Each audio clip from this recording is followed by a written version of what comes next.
I'm Michael, and welcome to Beyond the Screenplay, the podcast where each episode we do a conversational deep dive analysis into a film. Today we are talking about The Girl with the Dragon Tattoo, written by Steve Zaillian and directed by David Fincher. I'm joined by the Beyond the Screenplay team, Trisha Rand. Hello, everyone. Brian Bittner. Hey. And Alex Calleros. Oh, it's perfect. Hi. Why did we think of that? Why did I? God. You make us look bad, Brian. Okay, so before we dive in, our Patreon vote for our patron exclusive episode for January was finished. We did a little movies that could vote, putting together a bunch of indie films that blew up and became hyper successful. We used a ranked voting system this time, which I think really made a difference for all you voting system nerds out there. And the patrons voted for Little Miss Sunshine. So our episode on Little Miss Sunshine is available now in the Beyond the Screenplay Patreon. Head over and give it a listen. It's a really good episode, probably, when we record it in the future. I can't believe you said that thing, though, like 30 minutes in. It was crazy. I know. All about the sunshine and the small amounts of it. Anyway, so The Girl with the Dragon Tattoo this is one of the few movies left for us to talk about that there was a Lessons from the Screenplay video made about. And rewatching it, I was remembering this kind of like moment, and I think this was around the time I was getting obsessed with 5-act structure and like weird act structures, and I'd always loved Dragon Tattoo, and so immediately when reading about weird act structures, I was like, Dragon Tattoo, it's a weird movie. It's long, and it's not a normal story, and it ends, and then it keeps going, and so the Lesson from Screenplay video is kind of breaking down the abnormal act structure, how there's sort of 5 acts. There's a quote from Fincher sort of saying they realized they couldn't take the book that Stieg Larsson had written and fit it into 3 acts comfortably, so they went for this 5-act structure. And so it's this really weird movie where the first half, our 2 protagonists aren't, like, they don't meet basically until the midpoint, but we're still tracking Lisbeth's story essentially as much as Mikkel's. And I just remember like watching it in the theater, being like swept away on this ride and not really understanding where I was going. And it's kind of a mystery movie that like you can follow and play detective, but it's also kind of a drama, and Lisbeth's stuff has like nothing to do with the mystery at the heart of it for a very long time. And even the way the kind of detective mystery stuff pays off honestly was a little bit underwhelming for me, and didn't feel like it gave me that like, oh yeah, this was a super cool crime mystery thing. But I was sucked into the world and the characters, and largely because of the performances. The relationship between Mikkel and Lisbeth I think is really fascinating. And then obviously the Fincher-ness of it all hit when I was at my Max Fincher, and it did all the things that a good Fincherism will do to me. Lots of things to talk about with this movie, how it compares to the book, how it compares to the Swedish movies, the franchise that could have been that never was, all these things. But yeah, I'm curious to hear from you guys your overall thoughts on Dragon Tattoo. Brian, do you want to start us off?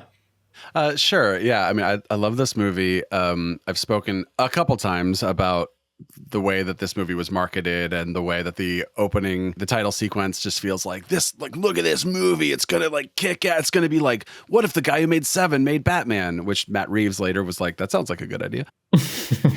So the first time I saw the movie, I was like, oh, okay. It's a very different kind of thing.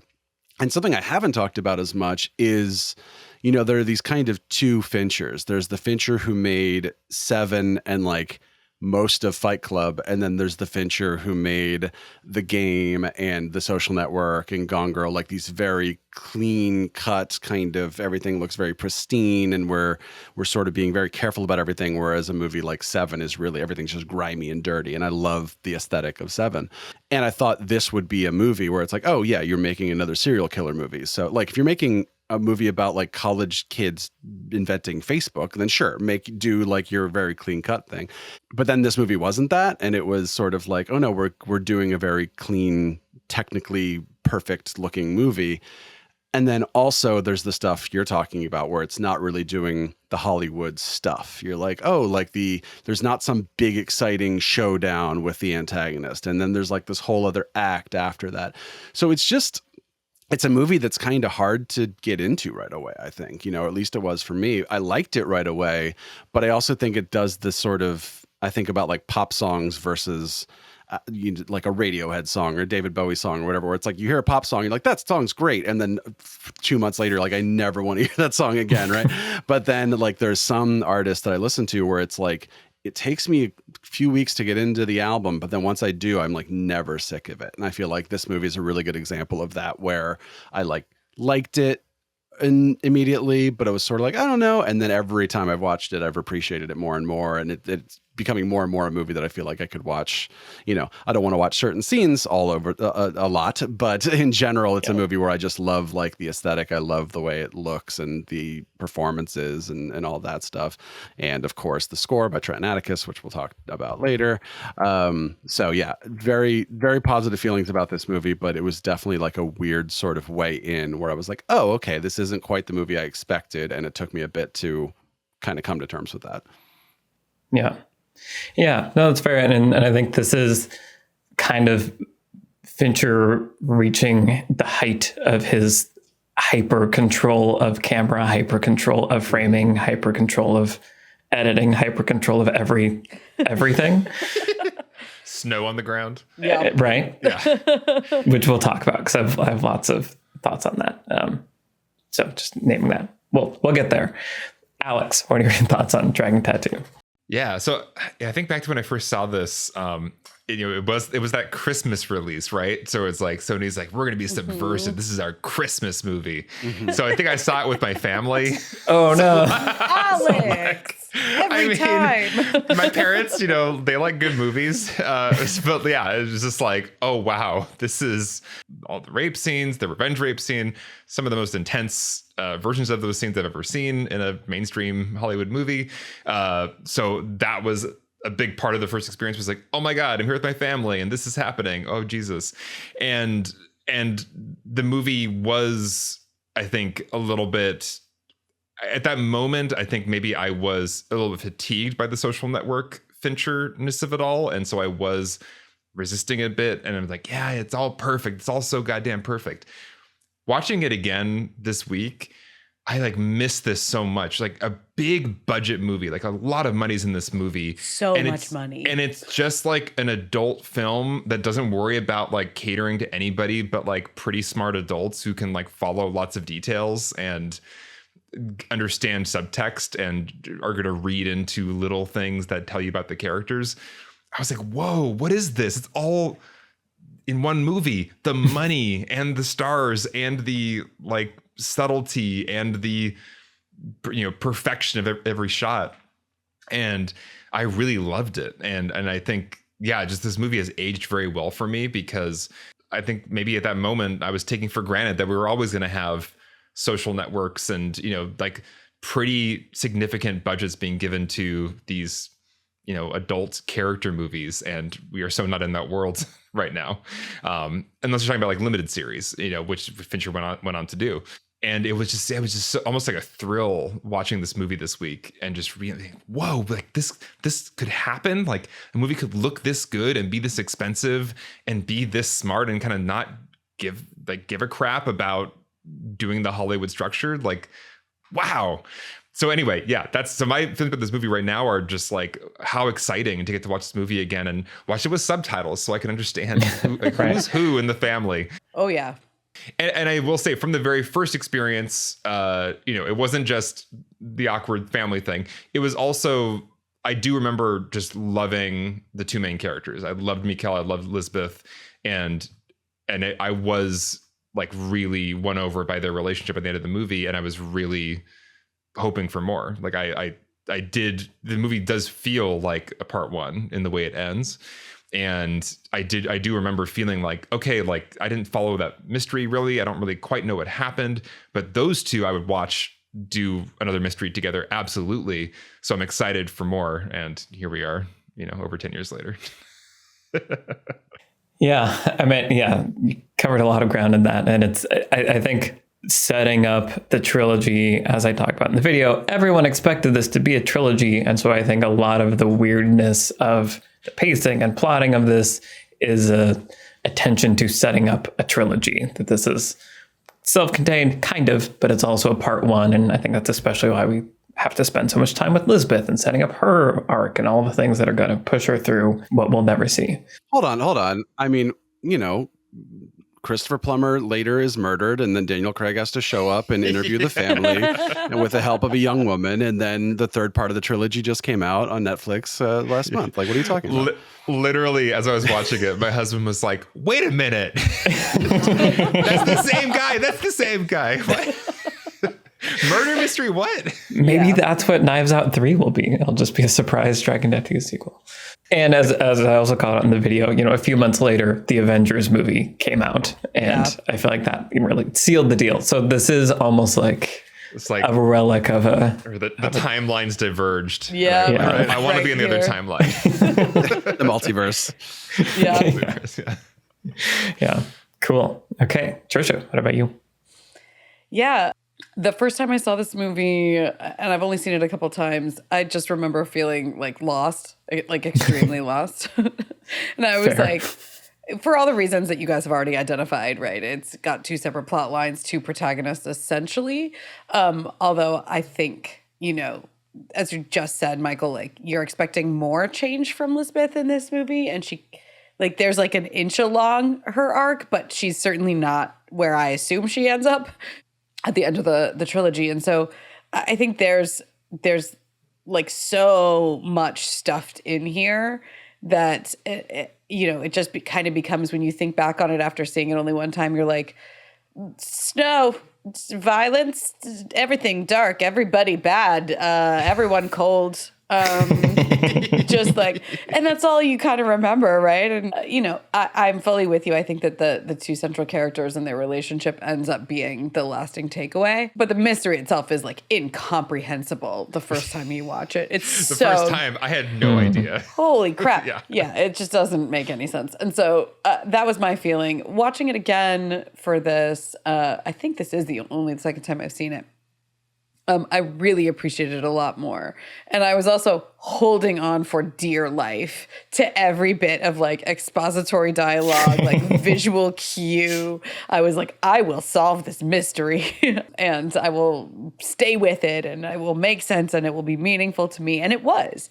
It was nice when everybody gets their comeuppance in the end. And, even the last like mini act 3C, whatever that is. You point out the 5-act structure where Lisbeth decides to right one more wrong before she walks off into the night. Even that I was like, yeah, go get him. He's bad over there. He's been bad all along. I loved all of it. And so I think that it's just, sort of an interesting example of, it actually isn't that unusual in its genre. Like it's, an example of Scandinavian crime fiction specifically, of which I've read a little. My experience is more in like classic Scandinavian crime fiction. And then I've seen some more like modern adaptations and modern examples of it. They're all this densely plotted, at least the ones that I've read. And they're all this dark and they're all this cold. There's all this much snow. Usually like everybody's sick too. Like everybody's got a cold and they're all in really bad marriages and like it's always really bad. It's like sleeting a lot and there's they can't get anywhere and there's like a bus or a train and it's always just like, God, I can't get up there. That's so far. It's so cold. Like that's actually all really common, at least in the examples of Scandinavian crime novels that I've read. And so I kind of appreciate it as being like a little bit more of a mainstream example of a very specific subgenre of crime fiction that I think is fascinating and probably deserves a lot more love from Western readers and Western viewers. And so I was into it more this time around as an example of that. And I also want to say I saw the sequel with Claire Foy that they made that's based on, it's Hornet's Nest, I think, right? Spider's Web. Spider's Web. Yeah, there's. Yeah. So not one of the Stieg Larsson novels, but one of the. Oh yeah, thank you. Okay, yeah, Spider's Web. Different insect. Yeah, Yeah, I was gonna say. Not an insect. Anyway, so I saw that one with Claire Foy. And actually, I know that one has a lot of problems, but in the moment, I was like, it's kind of doing the same thing and it's back in the same world. And if you just like to be immersed in like the texture and feeling of Scandinavian crime, then these are really good examples to kind of sink into, especially this one. So I do want more, and we're not going to get more, so I might as well watch the Claire Foy one. it's kind of how I'm thinking in this moment too. Yeah. Yeah. I will also say, like while we're talking about other adaptations of this, There are other versions too. Yeah. So the original Swedish trilogy, it was 3 movies that all came out in 2009, but then was also recut into a 6-part, 90-minute each episode series, and it's really good. You know, it doesn't have the budget of a Hollywood movie or anything like that, but Noomi Rapace is awesome, and Michael Nyqvist, who you may know is the guy in John Wick, who's like he's the Baba Yaga, they're great, and you know it's at least a way to watch the entire story, and I really like it. So it's worth checking out. Yeah, well, and read the books, because I remember, it's rare that I read narrative fiction, I shall admit, but occasionally a movie gets me super excited about going and reading the book, and so that's what happened. Is I read the original and then read the other 2, or the first book and then the second and third, and really enjoyed them. My memory is enjoying the second one the most. It has like a weird prologue, but the takeaway that I have vaguely in my head, this was 10 years ago, is like, oh my God, the second one would make such a cool movie. Third one's a little bit weird. And so I am curious now to see, now that I know I'm never going to get the rest of the Fincher trilogy, maybe I'll go watch the Swedish versions, because now I'm not worried about it polluting my Fincher experience. Well, I just want to say that I was surprised to like learn that we were never probably ever going to get these Fincher ones. Because at the time, I think I assumed that a lack of sequels to this movie meant a lack of success financially. And so like, I didn't look up the box office numbers, but I was like, I'm sure this movie lost money. It cost $70 million to make. And it was this like small-ish crime thing in terms of scope, right? And so I was just like, I'm sure it lost money, and I know they did a ton of crazy marketing for it. But this movie did not lose money. This was very successful, and critics really liked it. And so it's another weird example of the studio left a lot of money on the table by not making more. And it's such an odd choice. Again, a different timeline. You wonder how it would have gone. Like I'm pretty upset about it. Yeah, I kind of am too now. Like I didn't used to when like I started care so reading much. about but, it. Yeah, but watching it again, and once again the feeling I had watching it again of like, I would like more movies like this, and this one made money, and you could have made 2 more like this, and they probably would have also made their money back. Why can't we have nice things? We cannot. What I will say, the really strange thing about the second and third stories, I'll say, is Lisbeth and Mikael are together in those 2 stories combined less than they are in the first first one, and they're only in the first one for half of it. So I could see, like, that doesn't mean the books aren't good. That doesn't mean the stories aren't good. I could see the studios like actually bothering to look at the second and third stories and go, wait a minute, maybe I'm not like to not have confidence that they would actually make really good standalone sequels. You know, I have no doubt that Steve Zalian and David Fincher would have made really good movies, but I could see why it doesn't have the same sort of murder mystery thing that the first one does. So it's yes, I would love to see what it was, but I could see why they might have been just a little reticent to make those. Yeah, I mean, we'll never know, and I feel like what's frustrating for me is that clearly effort was spent, in the let's get the Robin right, and let's get the let's populate all these characters that have like 2 scenes in this movie that are going to have huge roles in like the other stories that like, but alas, here we are, and I've made my peace with it. I've complained online in a YouTube video about it, and I've done everything I can. Other than make the movies yourself, which I just think is lazy. The Fincher-ness of it is, I think, really interesting.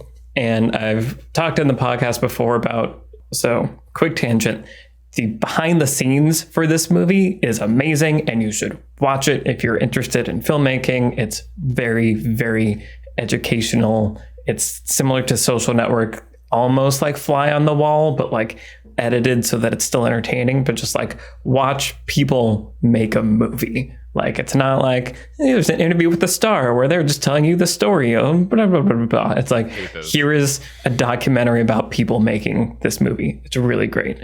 One of the things in that I've mentioned before is the editors. They have a whole like video just on the editing, and the insanity that is trying to edit a David Fincher film where he does a million takes and he shoots with 2 cameras, and so there's like a million angles for every single thing, and then within every shot, if there's someone in the background, you can use a different take for the background than in the foreground because everything's locked off and on a camera, and so you're choosing takes for multiple people within the same frame, all that kind of stuff. Getting to the point that you brought up, Trisha, of just like this mystery is completely unfollowable the first time. One of the things they talk about in the editing documentary is the Lisbeth kind of putting all the pieces together in that scene toward, in the third act or, whatever, toward the end, when she's looking at the map. Yes. Yeah. That originally that was a much longer sequence because they were trying very hard to like make sure that everyone understands that this puzzle piece fits into this thing. And it wasn't working, and it was slow. And so their takeaway was like, well, if it's going too slow and they're not going to get it, let's just go at the fastest pace possible. And people still won't get it, but at least they'll get the impression of a thing. Mm-hmm. And so I think that speaks to the sort of weird feeling I have about this movie, where there are filmmaking lessons in here that are expert 10 out of 10. You can't do this any better.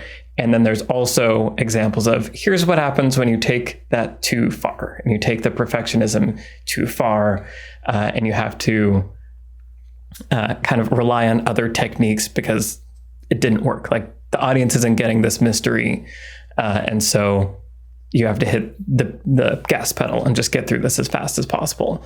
And so I think that's just another one of these things that I find fascinating about this movie, is that it's not perfect, and I wouldn't say that like every single shot in this movie is exactly right and that it's telling the story in the best way possible at every moment. But there are moments where the level of craft is super high. And then there's also moments where you're watching a high level of craft like band-aid over things that were missed. And so I think it's just an interesting feeling that I have watching this movie, where sometimes I watch a movie, I watch Seven and I'm like, this movie's perfect. I love this. Don't change anything. This movie, Dragon Tattoo, is not perfect. I don't know that I want to change anything either, but I'm very aware that the Fincherism, I think, is tripping itself up at times and relying on itself to then recover and try to get out of it at the same time.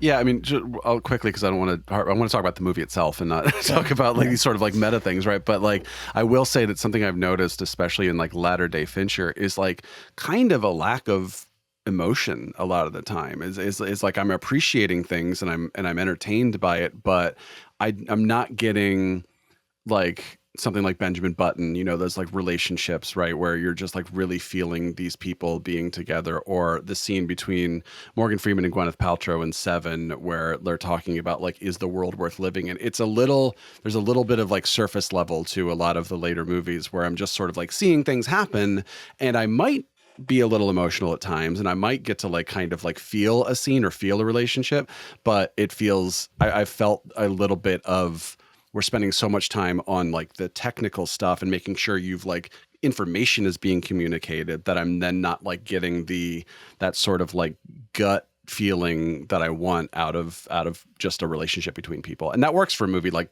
Gone Girl or Social Network, right? But in a movie like this, it feels like, I don't know, do I want a little bit more? Do I want to feel the relationships a little bit more than I am? Well, and this brings me to a question that I have for those that have seen and read the other versions of this, the original version, the novel, and the longer form adaptation, the Swedish adaptation, which is, at what point do you have too much for a movie? Like, does this cross the threshold of too much for one movie? Because even the best writers and directors in the world, the emotionality that you're talking about, Brian, is really hard to capture if you don't have the time. And if the character web is really big, which both of those things are true. There's an insane character web here. There's the mystery piece, and then there's Elizabeth's entire life. And it's just like the libel subplot. Yeah, the libel subplot. Furniture.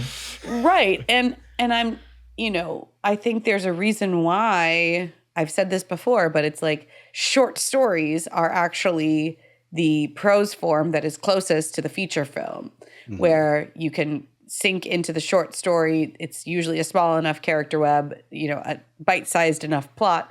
And that's how you can kind of adapt without having to aggressively cut like plot lines, entire characters, things like that. Or like and 250-page books or something like that, like books that are just on the shorter side. Novellas, yeah, exactly. Yeah. So I'm very curious, like, does this cross that threshold for you guys? Is there the longer form versions of the story? I mean, you touched on this earlier, whether they're preferable, but like, should Fincher have made a mini series or a limited series of this? Yeah, watching it this time, honestly, it did cross over for me, where like once it got to that fifth act of like, and now we're going to start Lisbeth's story where she's going to take down Vernstrom. I was like, wow, okay. Like I just saw Avatar, and Avatar was long, but it like felt different than this. This is like, we're like long, and I enjoy it, but it's long. I think what surprised me, my memory of reading the book is vague, but reading the book, my memory of it was like, oh wow, they got most of like the important stuff in here. There were a couple like notable things, and like while Mikkel is staying on the island, he like starts up a romantic relationship with Cecilia, one of the Bangers, and so like there's like a little that romantic subplot that do we need a third relationship for that would have been a lot. Yeah. But yeah, watching it this time, I was like, no, this should have been a limited series. And I think it's interesting that basically right after this, Fincher went over to Netflix and started working with Netflix to do limited series House of Cards and then Mindhunter. Because I think I could feel this wanting to have a different outlet, and watching it in 2023, that revealed itself to me even more clearly. If this would be something different and maybe better, because I think this probably is too much for a single movie, was my feeling. Yeah, it's interesting. I felt that as well, Michael. I was thinking like, yeah, in this year, this would be a limited series. However, part of the Fincherness we're talking about that I also like really admired from the context of 2023 was just the amazing efficiency of his filmmaking, because we do have a lot of limited series that go the other direction, where it's like, well, we got to pad out 10 episodes, so let's like really take our time. And it was just so like refreshing and rewarding to see a scene happen where it's like minimum viable product of like a scene, but it's good. And like every like split second of that scene is exactly the right split second to communicate what it needs to be communicated. Now it's over and we're on. And there's something that's really satisfying about that as well. And I think this movie straddles this line, and I agree, probably crosses it into like, not everything lands in this movie the way it should, because it shouldn't be a movie. But also, what a thrill to just see like beautifully efficient filmmaking, doing a lot very quickly, is something that I do find I miss sometimes watching really good limited series, but that know they have infinite time basically and can kind of just meander. Yeah, it's interesting because rewatching the Swedish film, but I think it was my first time watching the extended, like the 3-hour cut.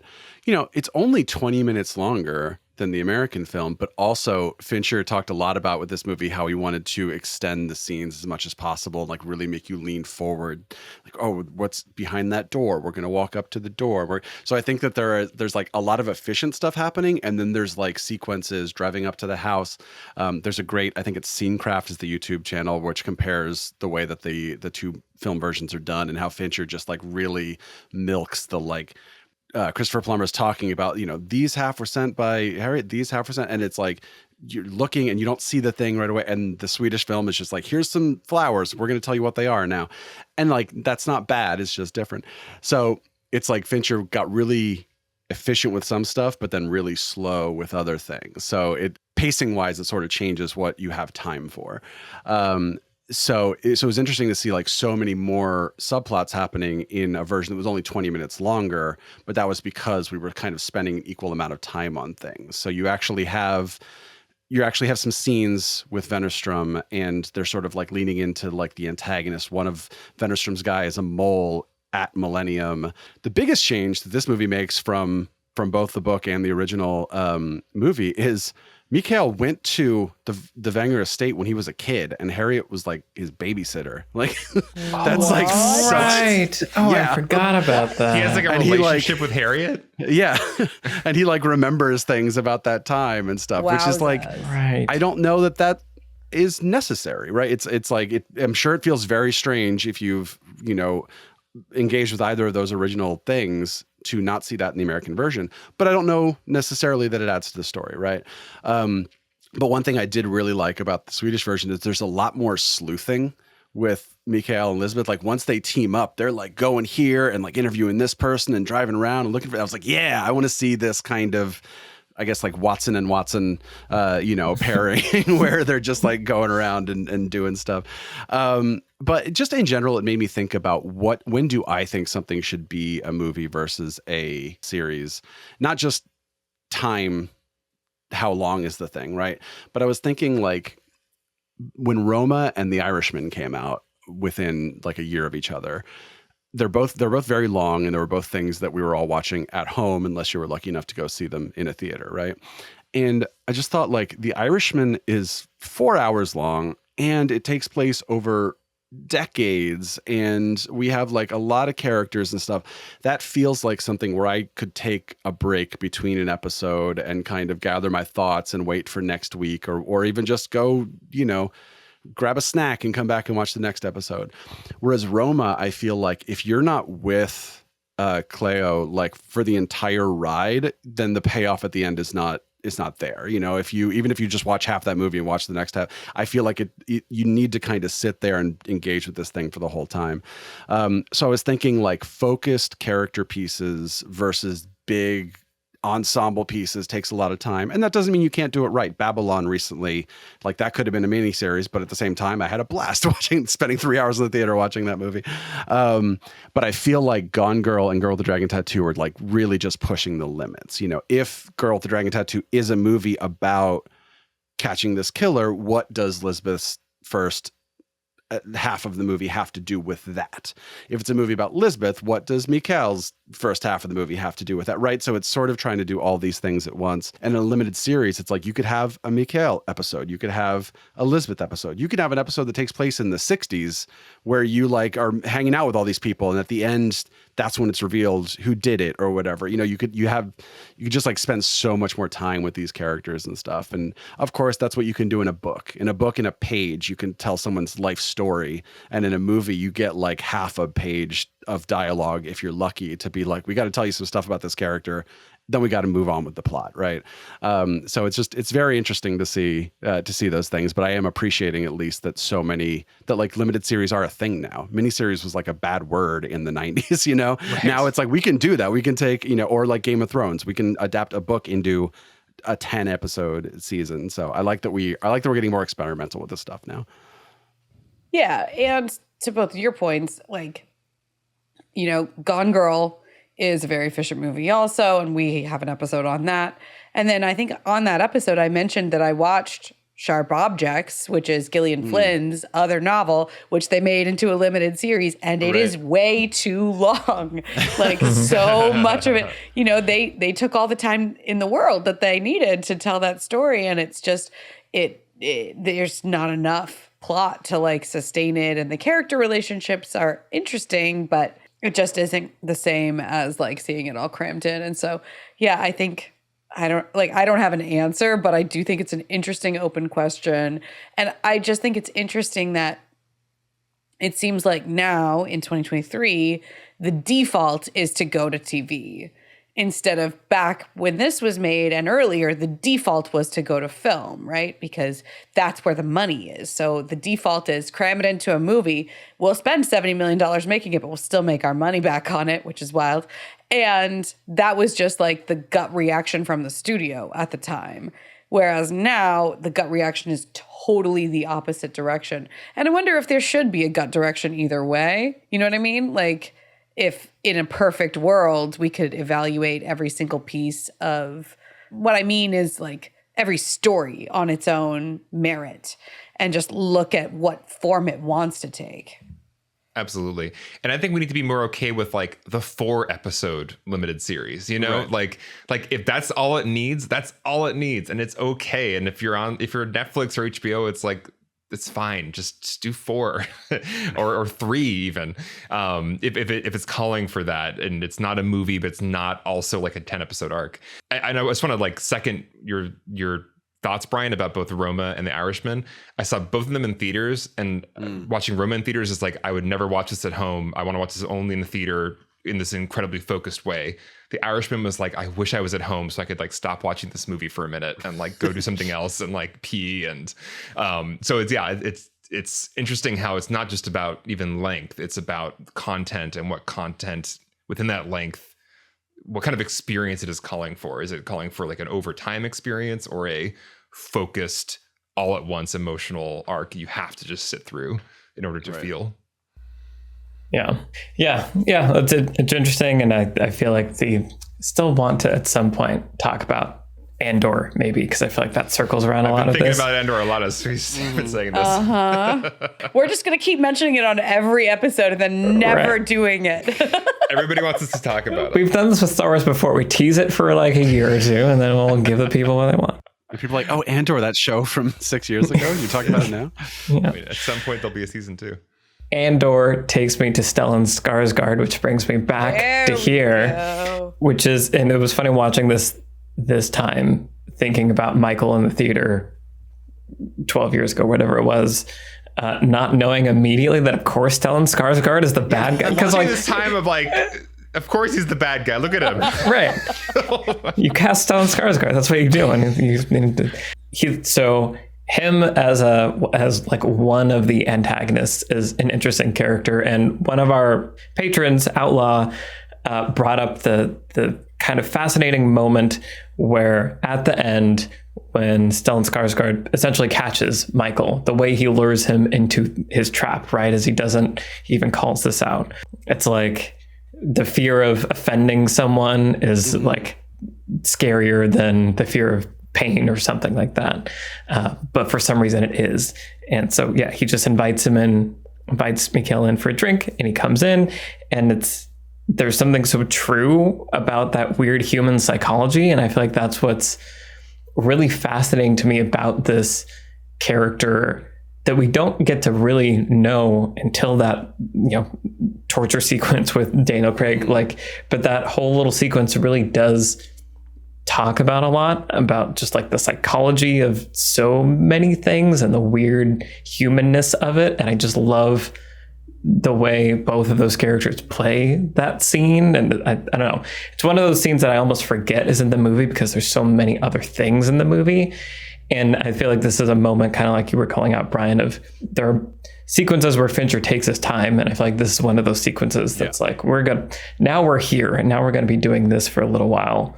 But it's really gripping and like disturbing, but like darkly fascinating, and like tickles that weird little like slightly perverse part of my brain that Fincher somehow knows how to get into. So I'm curious to hear, what you guys make of that character, that sequence, and sort of those aspects of psychology and how cathartic it is when Lisbeth like slaps him across the face with the golf club. I'm like, so good. Yes. Yeah. I mean, you know, in Mikhail's defense, if he is pretty sure Martin is the one who did it, he has two options. One, run for his life, in which case Martin knows he knows, or two, try to play dumb and say, I was just out for a walk and I tripped, and maybe I can get out of here and go get the cops and whatever. Right. But so it's like, I like that monologue that Martin has, but I do feel like if you're caught bumbling down a hill trying to get away from the outside house, of a killer's house. Yeah, exactly. Like you either just run into the cold night and hope you don't get shot in the back, or you try to play it off. And I feel like neither option is great. But look what happens when you don't try to run away into the night. Like, you gotta try to run away into the night. He didn't know about the torture He didn't know room. that then. He hadn't seen the Swedish version. Yeah, but still. That was his mistake. It came out before this.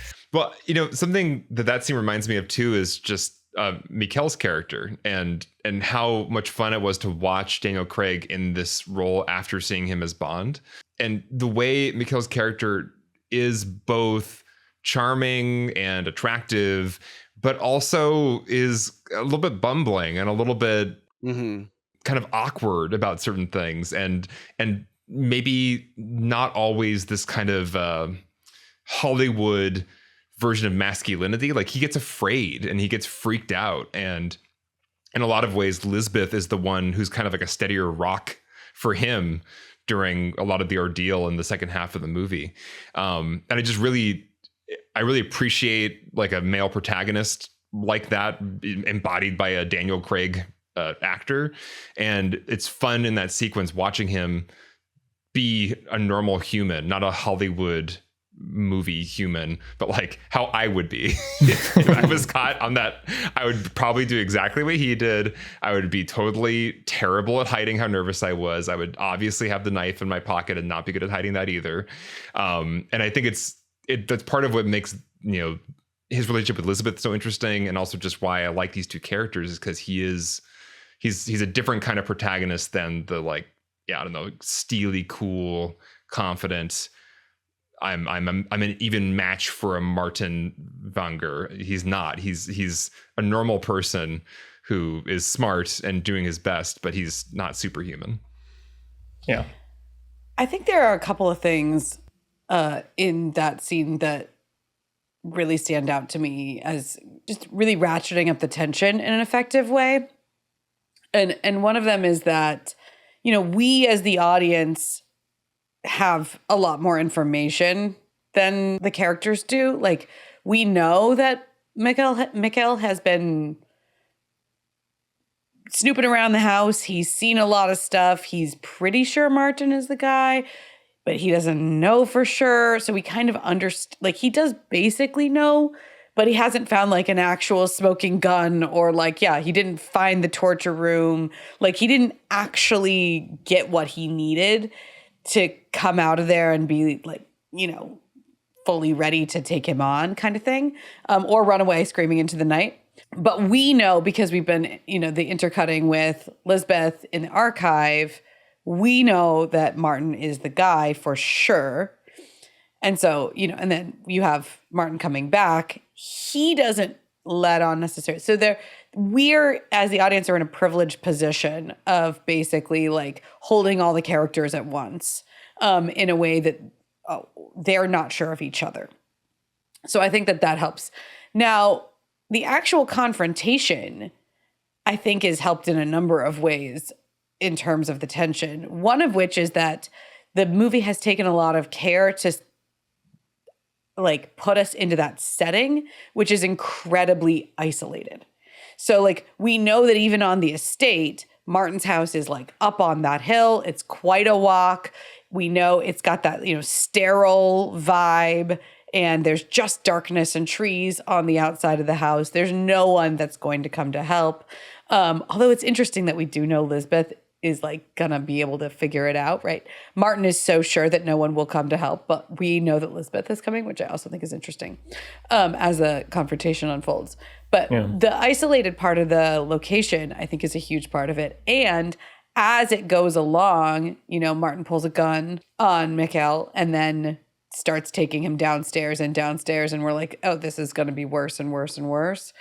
Again, the location aspect of it does a whole lot to increase the feeling of dread. And so once they're down in that torture room, it doesn't matter what Martin says. Like, and actually the longer he talks, I mean, I do think it's interesting and it's all really well written, but they're surrounded by torture instruments and Mikhail is very helpless. Martin's like, I can explain. It's not what it looks like. So it's the kind of situation where the tension is just from the situation, the setting, the helplessness of the characters. And then the longer you draw it out, it's like stretching that rubber band, right? Tighter and tighter and tighter. And so I do think Martin's psychology is interesting and, like, you know, next levels of messed up to American readers in a way that probably sticks with you if you don't read a lot of this kind of like really dark serial killer stuff. So I do think, and it's, you know, like I said, the dialogue's very well written and well delivered by the actors, but it doesn't matter so much as the setup, I think, that goes into that final dialogue scene. And actually, it reminds me a lot of, I do think it's one of the standout scenes of the movie. It reminds me a lot of the scene earlier where Mikhail and Lisbeth meet for the first time, where he shows up at her apartment with coffee. And again, the setup work is doing all the work of the scene for us in so many ways, because we know both of these characters. We know what they've just gone through. We know exactly what they want and who they are. And the setup work is what's pouring into that dialogue sequence. The characters have never met each other before, or never, you know, in the case of the scene in the torture room, they've never met each other clearly or honestly before. And so there's this sort of thrill of a first meeting to both of these scenes. And I think that the one between Mikhail and Lisbeth is also outstanding in its dialogue and the way that the characters lay their cards on the table. But a lot of it, the work is not being done so much in the scene. It's relying on the scaffolding around it. Yeah. Well, and it's interesting. I'm glad you brought up the thing, because I want to talk about that too. There's also the fact that within the Martin torture scene, you know, we're sort of assuming he's the one. He killed his sister, but he's not, and like we're getting that revelation, and so there's still like those layers unfolding. Yeah, it's still a lot of way to go. And yeah, I'm glad you called out just like the locale of that house, because like the set decoration, the art design of this movie is insane, and just the idea of he's in this house, it's removed, like he's still hiding, but there's glass everywhere, like he has nothing to hide. Like there's a lot of interesting layers happening in the set that kind of match the twisted psychology underneath. Turns out it's actually the Parasite house. Well, it's interesting because the movie, and this is, to be honest, don't know a lot about the cultural context for this, but there's a lot made in the movie of Sweden and Swedish history and relationship to Nazism, and I think there's a symbol there of, look at our like IKEA Swedish like clean perfection. Yeah.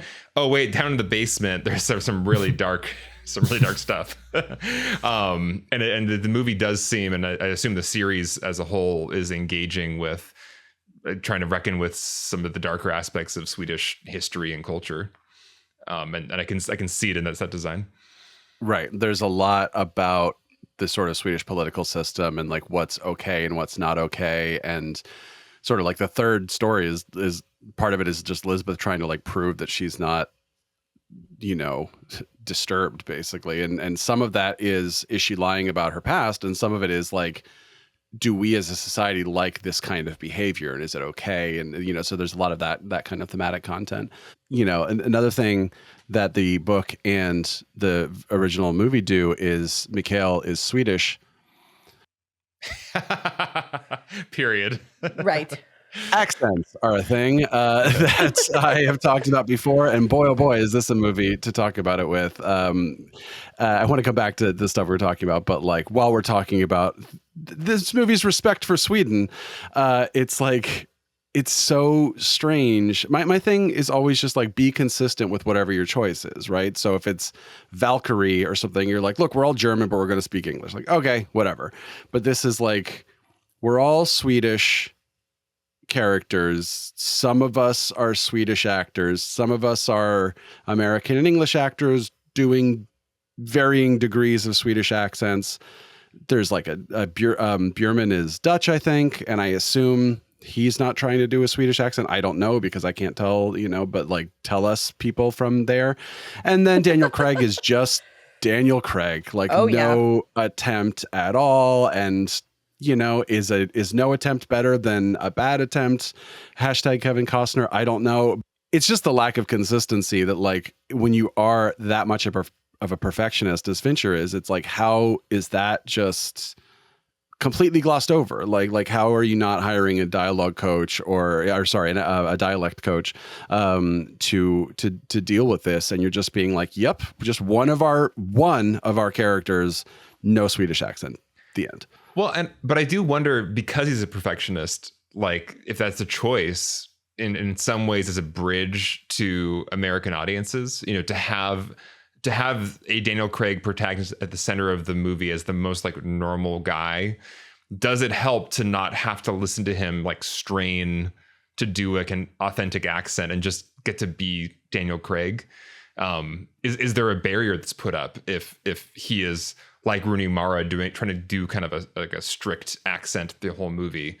Lisbeth feels a bit more alien, a bit more exotic to us, but do we need him as the like normal Joe for the American audience to be normal to Americans, which would not be having an accent like that? But everything else we've said we like about this movie is that it's not trying to cater to an audience. It's trying to just be what it is. I also just hate when actors are like I didn't notice any of this. Like I would have been like, oh yeah, something was wrong with the accent, or like, did he have an accent? I don't know. Like until you finished your sentence earlier, Brian, I wasn't sure if you were going to say Daniel Craig nailed his accent or didn't have one. So like that's also a part of the audience in the world. This is all subliminal, basically. Yeah. But like Swedish listeners, some of us understand like your pain. Right. Yeah. Well, of course, when you're from the culture that is, of course. It's like, of course it's like, I mean, our friend Daniel, is from the like neighborhood near like, or maybe the actual same neighborhood as like Mayor of Easttown was supposed to take place in. And he's just like, I can't watch it because like everybody's trying to do the accent from that part of town. And it's just like painful. But for the rest of us, it's like, this is great. So it's hard when you're from that part of the world and accents are divergent or non-existent. Yeah. It's kind of, I don't know. It's one of those somewhat unsolvable problems. If you have to have a Daniel Craig in your movie to get it made, et cetera, blah, blah, blah. But he likes doing accents and murder mysteries. Yeah, it's true. We do know that. Yeah. But yeah, just really quickly going back to the kind of midpoint scene that you brought up, Trisha, where Blomkvist finally meets Salander. Watching it this time, I was really impressed by how like just right it feels like it navigates the situation, because there's a lot of ways it could go really wrong. Okay, so basically like not quite breaking in, but he's pushing his way into her space. She has someone over, like it's a huge invasion of privacy, but we know that Lisbeth has sort of like invaded his privacy, but that doesn't make it okay, but he has sandwiches. His demeanor is like there's just like, I feel like enough of these balancing things where he's upset, but respectful and kind of holding those two things. And she's upset, but not like threatened. And we've seen like, we know she has her taser and she could take him out, as we've seen her do very effectively. So I don't know. There's just like, as that scene began, I was like, oh, how are they doing this? But somehow by the end, I buy where it's ended up in this kind of first step in forging a relationship where there's tension, but respect.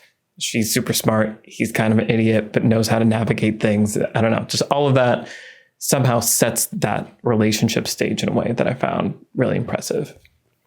The line I appreciated this time, and it's just like pure exposition, but it works really well, is the one where he goes, "It's me, the person you know better than my family members do," right?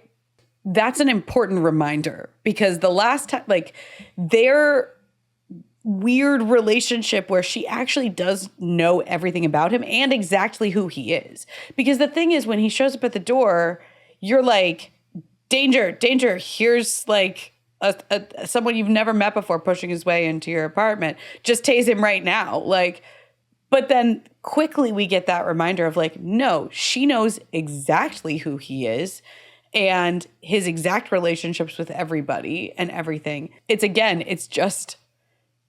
a great example of a line of characters telling characters something that they both know, and actually something the audience already knows too, but is an incredibly salient piece of information in order to make this scene play.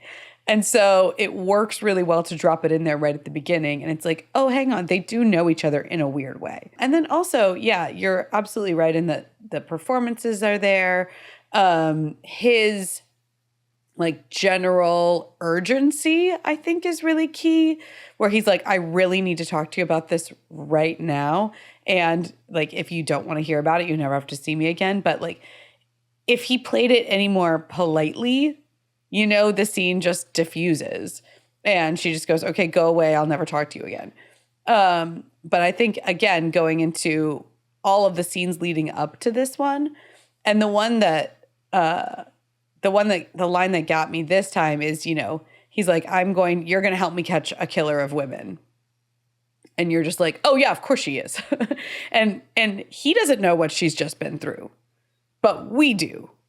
And there's this immediate, like, these two are going to work together.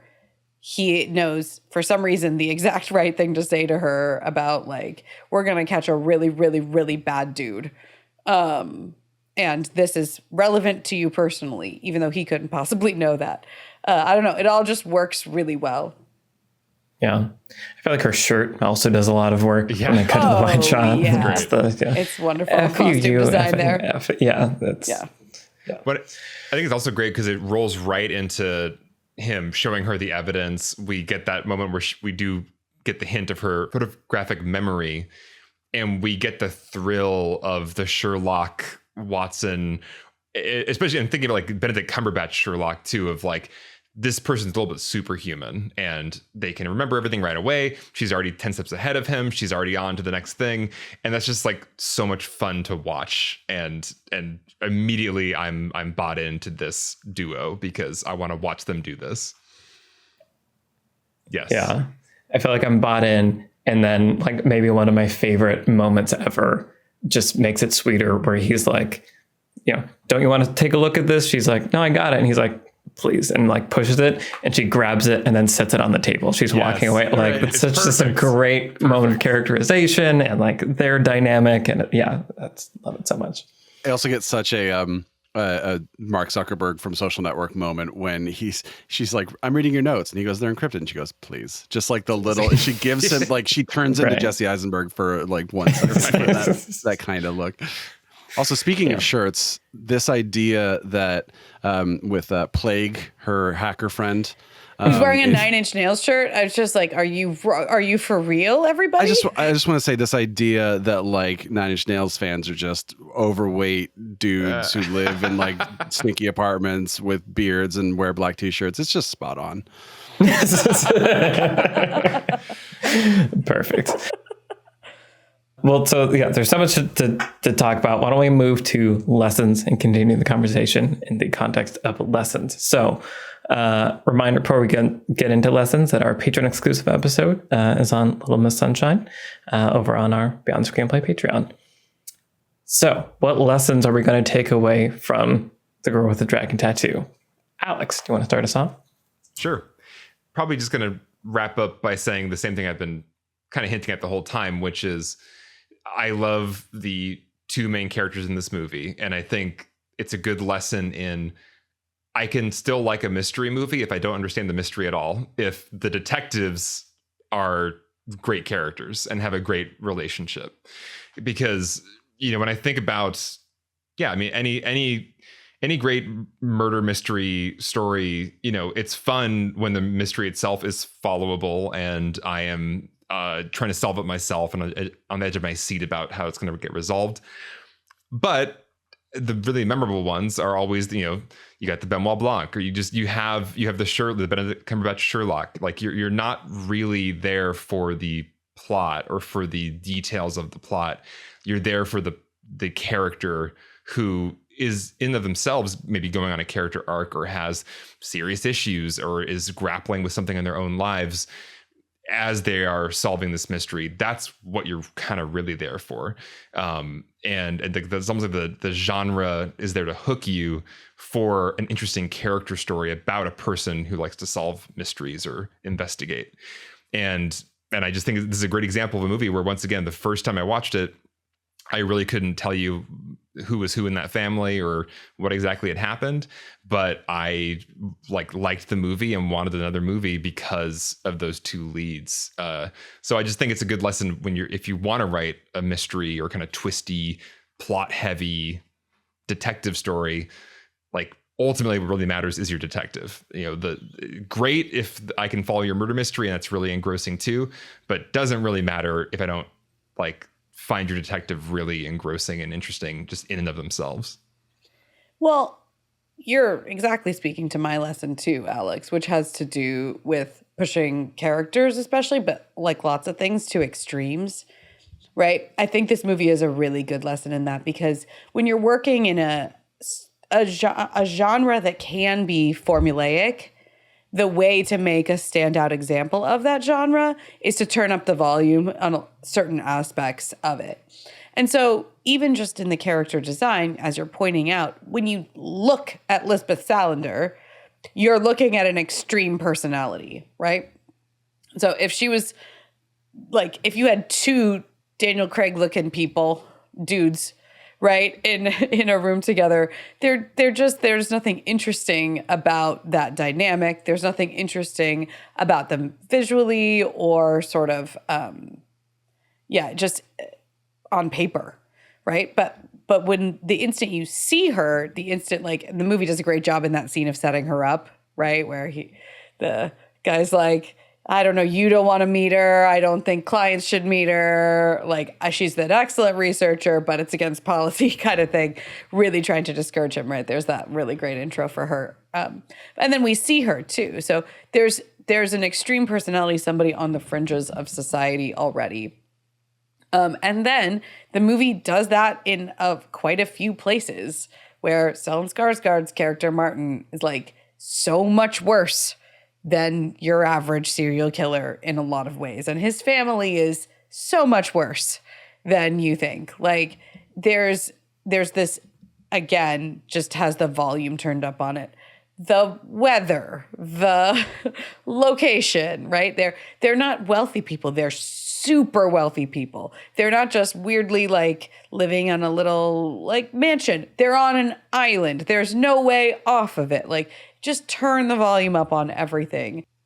And it just works really, really well to make this the memorable movie that it is, both in terms of texture and in those character scenes too. So I think that, it's just a really great example of that. And like I said, some of the stuff in here is a little bit more familiar if you have read this kind of work before. But even so, I think there's a reason this broke through, and it's kind of the extremity of all of it in so many ways. On the topic of the cold, I remember watching it this time. I felt how cold his cottage was when he arrived. Oh my gosh. Did such a good job of just conveying it's too cold here and this place is not insulated enough and there's not enough heat. It's just way too cold. And it was against a green screen. The whole thing was a set in the green screen. Impressive. Good visual effects. are good. Well, we meet him in presumably Stockholm, right? Which already looks super cold to those of us, especially in LA. Right. And then everyone is complaining that he's going to the North Pole. You're like, oh, it can get colder. Oh, okay. Even It can worse. get burn all the books in your cottage cold. Gotcha. He's going beyond the wall. So that actually kind of ties into the two sort of things I've been juggling as far as like my lessons. And so your point, Trisha, of like turning everything up to 11, I think, as I was mentioning kind of at the top of the episode, the filmmaking in this movie, I think, is really worth studying as both what to do and what too much of a good thing can potentially do. But I think it's good to study because it is turned up to 11. Like, I feel like even the average moviegoer probably watches this as like, there's something happening with the movie here. It's like with the film where like, Daniel Craig leans forward and the camera perfectly keeps his eye line at exactly the same point because it's digitally stabilized so that the camera doesn't move. The camera does not move unless the characters are moving, unless Fincher wants it to move, and it will move precisely where it needs to go. And just like all the technology behind it. But you can see, knowing that someone has that level of control over things, when it's working, when you're watching the movie and you're like, oh, I'm into this, I think that's a good thing to then look at and study because it means there's some intentionality happening there. And I think there's so many like Fincher montages in this, which are great. Daniel Craig walking through the town, like the downtown, and it's like going in and looking, he goes to the balcony and there's like the camera's moving and the editing is happening on the actions. Just like grab a sequence from this movie and just watch it frame by frame by frame, and you will learn a lot. The editing, the camera framing, it's absurd. The confidence of some of the cuts where like some shots are so quick, but it's exactly the frames you need to register the thing and then move on. But like the in and out point of the cut is exactly it's that minimal viable product or whatever. It's just perfect, and that takes so much time to arrive at that place for a movie this long. I mean, in the special features, those editors look like haunted. I understand why. Yes. Like everybody associated with this movie. Right. Yeah.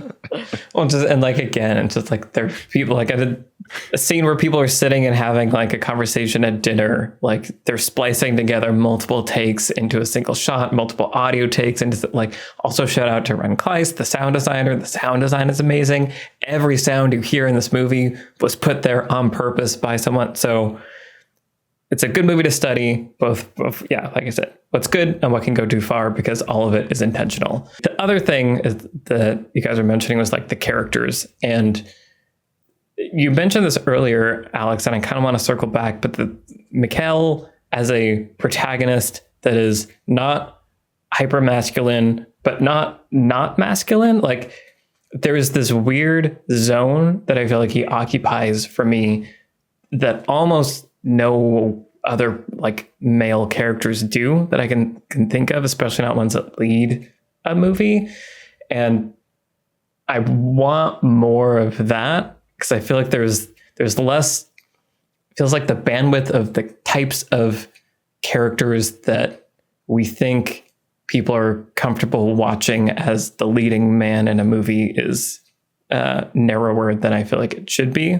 And so him and his relationship with the women in his life, with everyone in his life, I feel like is a really cool rendering of a person that I would love to see more of. And that's what I liked about the books when I read the books also, and what I love about the performance and this movie and all those things. So more interesting characters is good. Also do that. And that is also what we get from Benoit Blanc, right? Like we get someone who is not this sort of like man's man and whatever, and he is kind of there to support the person who ends up becoming the protagonist of both movies, and I think that's interesting too. Also with the sound design, the first of the horrible scenes between Elizabeth and Bierman, the like floor buffer that's outside. Oh God, yeah. It's the same note that then the score comes in on, and like that's intentional. Like that's how we didn't get to talk about the score a lot, but it's good. It's score is longer so than good. the movie. The soundtrack is longer than the movie because that's how much music they wrote. Yeah. And just to sort of, go back to what you guys are saying about Mikhail as a protagonist, that's the same thing with Lisbeth, right? Is that there's a like feminine like protagonist of this movie that we've seen before. And she's not that. She's, a full person with more nuance. And the kind of like archetypal kind of protagonist that we're not as familiar with. That I think is the essence of what makes her fascinating, makes them fascinating in their relationship, is that there are more conventional choices that you could have made with these characters that are less, good characters. When we talk about dimensionality, what we're talking about is contradiction. Like, do they have contradictions in their characters? Do they espouse values they don't live by? Do they make contradictory choices, like both like going in the opposite direction of their goals and also like bad choices, human choices, recognizable choices that they themselves potentially don't understand? And so there's all these things that are embedded in the characters, both of them. And I think that that's another reason that they're super memorable. It's not just like the mohawk and, the motorcycle and her superpowers. Those things make her like even more iconic. But it's also the way that we see her interacting with everybody in her life, but especially Mikhail. And I think that that's really interesting. Yeah, absolutely. Brian, take us home. What's your lesson? Trisha mentioned the scene where we first meet Lisbeth, and I was thinking about how both Lisbeth and Mikhail are introduced in this movie, and you guys touched on it a little bit. I was thinking about the sort of screenwriting 101 show don't tell kind of thing, right? And we get a lot of that with Mikhail of just like he buys a packet of Marlboro Reds and a lighter, which like already that's like, he doesn't have a lighter, and then he like throws the packet away, right? And the way he is on the plane and stuff, like that's really good. Just we're giving you the information you need to sort of do the work yourself, right? But then we kind of get the opposite with the conversation with Frode and I think Aramansky is his name, before Lisbeth shows up, where they're just telling us what to expect, but it does a lot of the work then that the scene when she shows up doesn't need to do. Because otherwise you have to have like these shots of them kind of looking at each other being like this, you know what I mean? And like, we don't want to have that, right? We want to tell the audience up front, this is a strange person to us, because if she's showing up at Neo's door asking if he wants to go to a club or something like that, then she's like, not strange. Right, exactly. You're like, oh, that's okay. That seems normal. Follow the dragon tattoo. Right, exactly. So I was actually curious about, because the Swedish film also has that scene, and that YouTube video I mentioned talks about the difference between the two. In the Swedish film, it's just that scene of the two guys talking. In the Fincher version, it's that scene, and then she's arriving on her motorcycle, and we're cross-cutting, and then she's, wiping her nose in the elevator, and she's walking through the office, and everyone's kind of looking at her. So it's doing both. It's kind of telling us while also showing us a little bit. But then I went back to the book out of curiosity, and I always think it's interesting when a book doesn't have dialogue, but it has a paragraph that talks about dialogue. So The Stranger by Camus, which I have mentioned before, that I adapted, has a lot of paragraphs about like a conversation that was had, but it doesn't actually have lines of dialogue. It's just like, we talked about this and they said this. So the passage from the book is after Frode is basically like, no, I want to meet her. It says, Aramansky sighed and shifted his gaze to the conservatively dressed guest with the thick glasses. Dirk Frode, a lawyer, had insisted on meeting and being able to ask questions of the employee who prepared the report.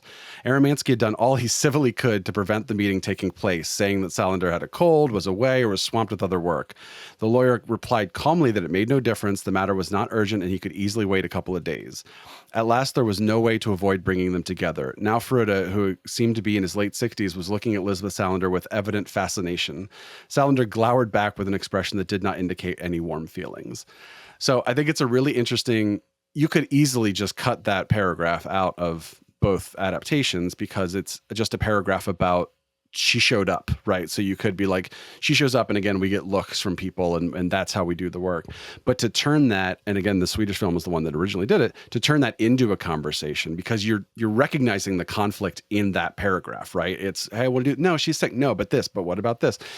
So to give us a scene that in and of itself is entertaining and has some conflict, and it's just like a cool scene to watch, but then also does the character work so that when Elizabeth shows up, we don't need to tell the audience all this stuff because we just told them. That's a really cool, it's not show, don't tell, it's tell so that you don't have to show it later, but do it in a way that is entertaining, that makes it an entertaining scene in and of itself, and sort of get some work out of the way so that the scene can just be what the scene is when it happens.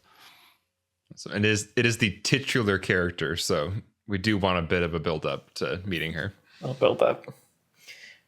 I love that scene. And that also reminds me the other, perhaps the most critical lesson to take away is show me the back of people's heads. This movie has so many cool shots of the back of Elizabeth's head. And I just like, every time I'm just like, yeah, I don't know why, but yes, like, what is she thinking? Like, I want to know what's happening inside of that head, but you're not telling me. I feel like it's a shot that we need more of and is underutilized. So going down the escalator and just the back of people's heads. Do it.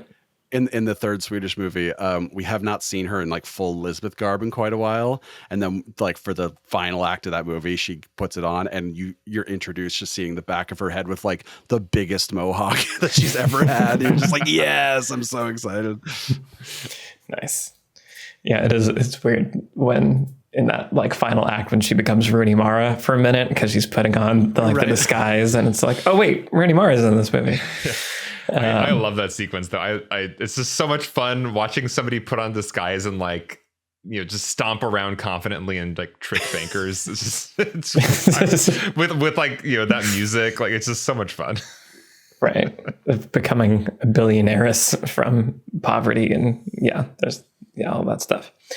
Awesome. Okay, cool. Well, so why don't we say what else we've been watching recently? Trisha, what have you been watching recently? Sure. So I finally watched The Fabelmans, which I'm sure you know all about, but it's Steven Spielberg's new movie, which is, I think what I had read was that it was semi-autobiographical.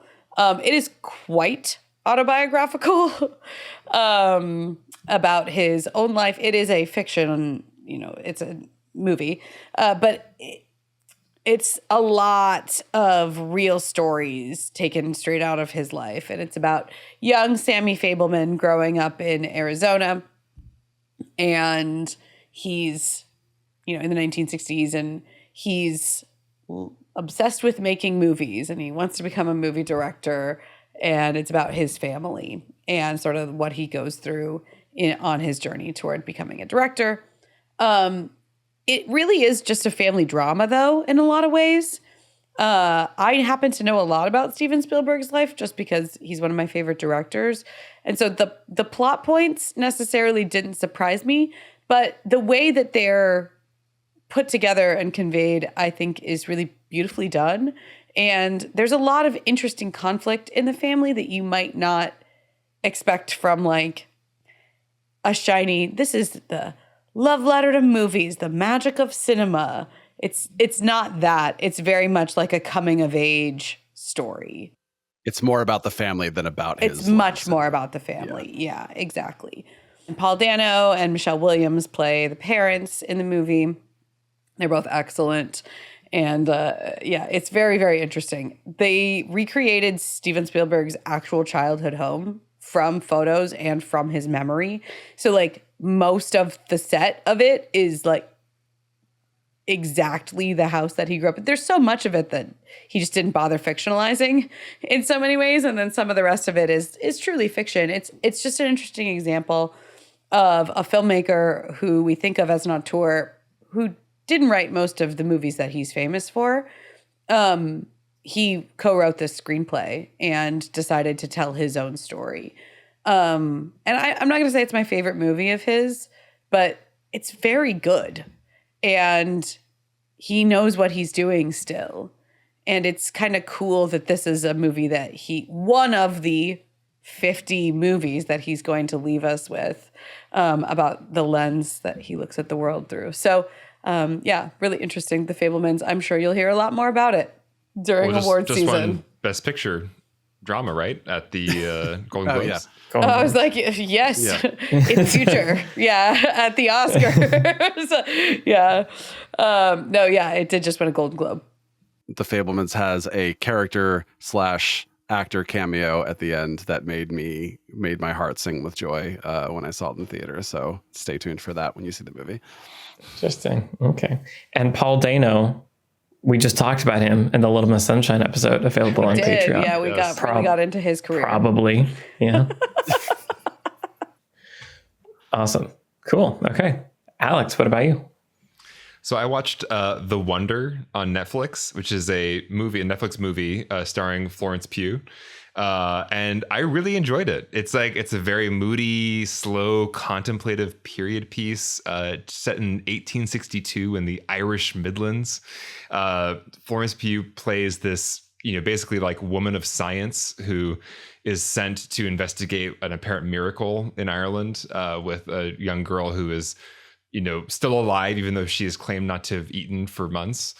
And it's just a really interesting, moody, psychological period piece about science versus religion and kind of skepticism versus faith. And, it's Florence Pugh being really great in a cool period piece. And it's really gorgeous and interesting. So would I like it, Alex? Because I was really interested in it. Yes, Trisha, I think you would love it. Nice. The one thing that was a little weird about it was that there's a kind of a pretentious framing device around the film. If you watched it, but once you get past the framing device into the meat of the story, I really sank into the mood and very much enjoyed it. Nice. Weirdly, I feel like I saw that on Twitter. So I think Netflix posted the opening shot as look at this movie, or somebody did. And basically it's the beginning of the movie. So I'll just say what it is. Essentially the opening shot of the movie is the back of the film set. And it's this movie is a story. All people rely on stories to make sense of the world, but it's basically it's stating theme in a really clunky way up front. It's like Our Town or something. It felt very Our Town, and then it seamlessly moves into another set, and then the movie just begins. But then it doesn't really break. There's one moment where it kind of breaks the illusion for a second with a person talking to camera, but most of the movie is not that. It is just in this world, and I enjoyed being in that world. And I think, Trisha, you'd really like it. Nice. Cool. All right. Brian, what about you?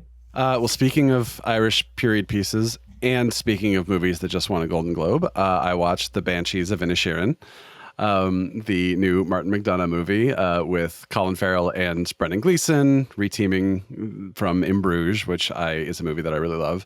The plot is interesting. It's just Brendan Gleeson suddenly just stops wanting to be best friends with Colin Farrell, and Colin Farrell spends the whole movie trying to figure out why and mend their ways. And thematically, the Irish Civil War is also happening. And the movie is not shy about drawing a very straight line between those two things. It's just sort of hey, those people over there are fighting and no one knows why, right? And that's obviously what's happening with the main two characters. It's an interesting watch. It's beautifully shot. You can tell Martin McDonagh was a playwright first, just because the way some of the dialogue is written. And it kind of gave me it reminded me of Yorgos Lanthimos, not just because Colin Farrell and Barry Keoghan were both in it, but it sort of had that like Lobster, Killing of a Sacred Deer vibe where it felt a little off, a little kind of otherworldly. And it also gave me some almost Coen Brothers vibes where at the end I was like, I definitely didn't get everything that movie was trying to tell me, but I had a good time and I want to think about it some more, and I probably want to watch it again someday. So I'm sort of in that weird kind of like we were saying with Dragon Tattoo, right? Where I'm like, I had a good time watching it. I'm not sure how I feel about it just yet.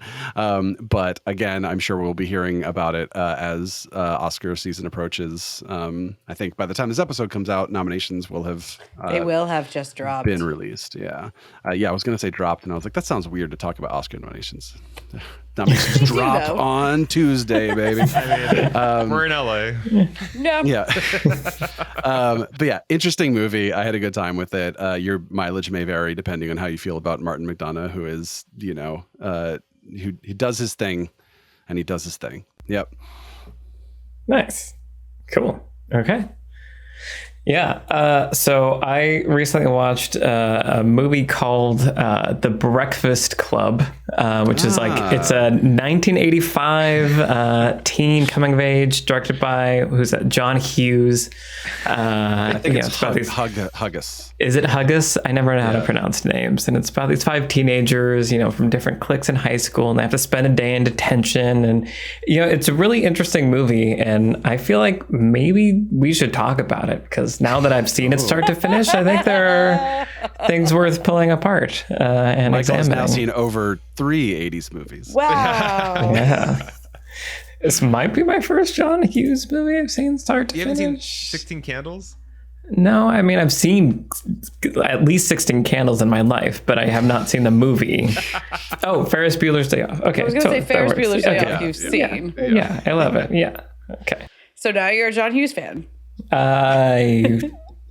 We'll get into everything in the next episode, which we'll be talking about The Breakfast Club. So, yay! If you haven't seen it, rush out and see it. It's going to be a fun conversation. It's a good movie. Or if you're normal, go watch it again. Right. Go watch it for the 17th time. Yes.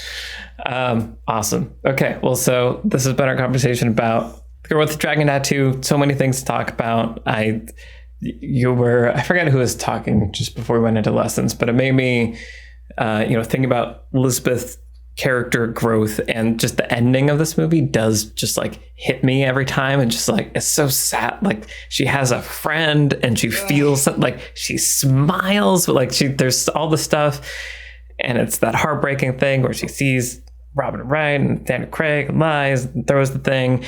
And then what honestly like breaks my heart the most is that the final shot, she rides off into the distance, but we don't pull back. It's not like we're leaving this world behind.